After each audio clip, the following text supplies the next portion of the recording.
சாலையை ஆக்கிரமித்து பென்சிங் அமைத்த திமுக ஒன்றிய கவுன்சிலர் சகாதேவனை கண்டித்து அப்பகுதி மக்கள் சாலை மறியல் போராட்டத்தில் ஈடுபட்டனர். செங்கல்பட்டு மாவட்டம் திருக்கழுக்குன்றம் ஒன்றிய அங்கமாம்பட்டு கிராமத்தில் 200க்கும் மேற்பட்ட குடும்பங்கள் வசித்து வருகின்றனர். இப்பகுதி மக்கள் ரேஷன் கடை, பள்ளி மற்றும் நெரும்பூர் உள்ளிட்ட பகுதிகளுக்கு செல்வதற்காக பைராகி மடம் மற்றும் அங்கமாம்பட்டு இடையே அமைந்துள்ள சாலையை பயன்படுத்தி வந்தனர். இந்த நிலையில் திமுகவை சேர்ந்த திருக்கழுக்குன்றம் ஒன்றியத்தின் 18வது வார்டு ஒன்றிய கவுன்சிலர் சகாதேவன் என்பவர் மேற்கண்ட சாலையில் ரேஷன் கடை அருகே உள்ள இடம் தனக்கு சொந்தமான இடம் என கூறி சாலையின் நடுவே பென்சிங் அமைத்துள்ளார். இதனால் அங்கமாம்பட்டு பகுதியை சேர்ந்த பொதுமக்கள் அச்சாலையை பயன்படுத்த முடியாத நிலை ஏற்பட்டுள்ளது.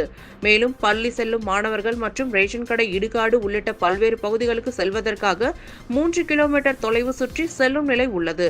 இதனால் சாலையை ஆக்கிரமித்து பென்சிங் அமைத்துள்ளதாக கூறி அப்பகுதியை சேர்ந்த பொதுமக்கள் விட்டிலாபுரம், நெரும்பூர் செல்லும் சாலையில் அமர்ந்து சாலை மறியல் போராட்டத்தில் ஈடுபட்டனர்.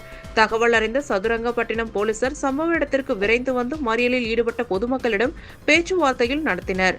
மேலும் வருவாய்த்துறை அதிகாரிகளிடம் தெரிவித்து உரிய நடவடிக்கை எடுப்பதாக தெரிவித்ததை அடுத்து அனைவரும் கலைந்து சென்றனர். இதனால் அப்பகுதியில் சிறிது நேரம் போக்குவரத்து பாதிப்பு ஏற்பட்டது.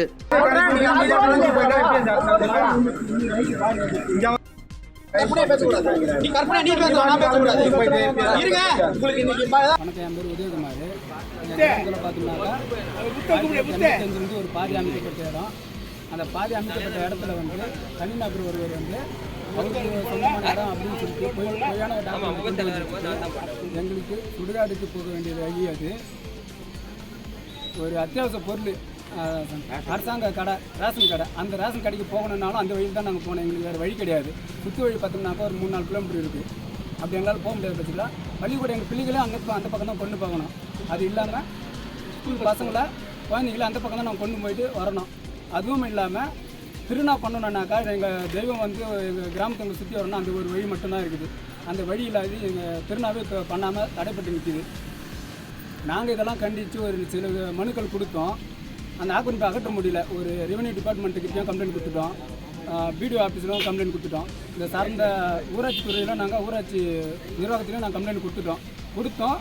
ஒரு வருட காலமாகவும் எங்களுக்கு இந்த பிரச்சனை தீரலை. இப்போ ஒரு வாரத்துக்கு முன்னாடி பார்த்தீங்கன்னாக்கா ஒரு 10 நாளைக்கு முன்னாடி அந்த தனிநபர் என்ன பண்ணியிருக்காரு, அந்த ரோட்டை பிளாக் பண்ணி, அதாவது அந்த ரோட்டை 2 பக்கமாக அவருக்கு சொந்தம் என்று தனிப்பட்டு பிளாக் பண்ணி கேட்டு போட்டு எங்களுக்கு போக விடாத பண்ணிட்டாரு. அது சம்மந்தப்பட்டு போய் கேட்டாக்கா எங்கள் மேலே நடவடிக்கை எடுப்பேன், உங்களை அடிப்பேன், ஆள் வச்சு அடிப்பேன்ற மாரி எங்களை மிரட்டிட்டாரு. ஓடியாந்துட்டோம். ஒரு வாரத்தில் பார்த்தோம்னாக்கா அதை பூர்ணமாக கேட்டு போட்டு புதுசாக அமைச்சு எங்களை போக விடாத பண்ணிட்டாங்க. எங்களுக்கு வந்து இதை நடைமுறைக்கு கொண்டு வந்து எங்களை அத்தியாவசிய பொருள் மறுபடியும் நாங்கள் நாலு இடத்துல நாங்கள் போகிற மாதிரி வர மாதிரி அந்த அரசாங்கம் செய்து கொடுக்கணும்.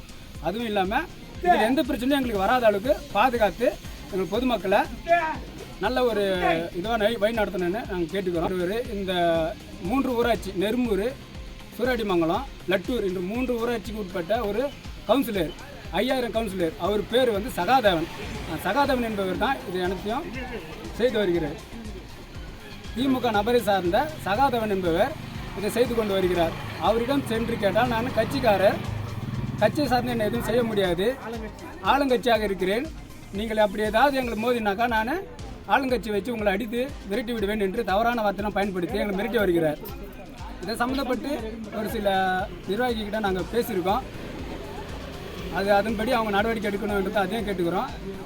முதல்வருக்கு கொஞ்சம் போகும்படியாக நாங்கள் ரொம்ப வேண்டி கேட்டுக்கிறோம். கிராம சார்பாக நாங்கள் கேட்டுக்கிறோம். ஏன்னா இது ஆளுங்கட்சியாக இருக்கும்போது அவர் ரொம்ப தவறாக பேசுகிறார்.